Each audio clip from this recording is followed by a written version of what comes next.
In today's video, I'm going to teach you how to use the page setup feature in Google Docs. Whether you're formatting a document for personal use, a school project, or a professional report, understanding how to adjust your page setup can make a significant difference in the look and feel of your finished product. So, let's dive in and make sure your document is formatted just the way you need it. To begin, you'll want to open your desired Google Docs file.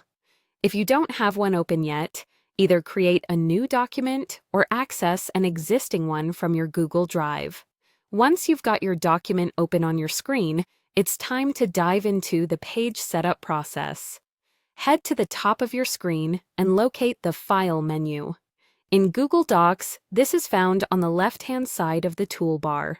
Simply click on File to reveal a drop-down menu with several options.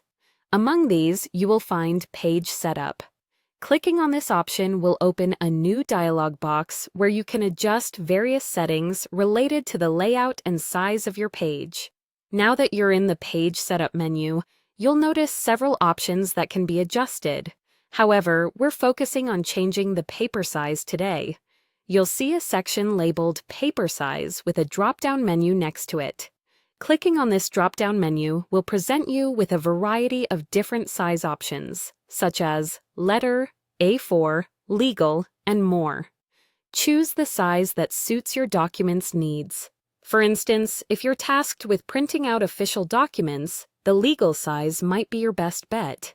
After you've selected your desired paper size, check to ensure that the settings you've selected align with your project requirements. Once you've reviewed everything and are satisfied, go ahead and click on the OK button.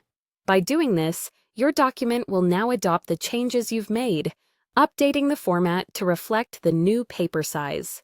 Applying the right page setup not only ensures that all the content fits properly, but also enhances the overall professionalism and readability of your document. If you're collaborating on a document and need consistent formatting, don't hesitate to communicate these settings with your colleagues or peers. This kind of attention to detail can make a notable difference in the presentation of your work. And there you have it, a quick and straightforward way to change your paper size in Google Docs using the Page Setup feature. Remember that you can revisit and adjust these settings anytime you need alteration, and each change will carry over until customized again. Thanks for watching, and be sure to check out our other videos for more helpful tips on mastering Google Docs and other productivity tools.